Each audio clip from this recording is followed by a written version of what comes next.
curly, curly, came,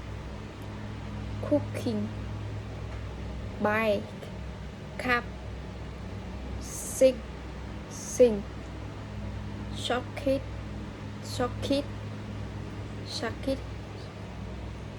leg, coffee, coffee, cot, cot, only, only, get, egg, garlic, garlic, get, gas, degree, degree, foggy, foggy, exhausted, exhausted, college,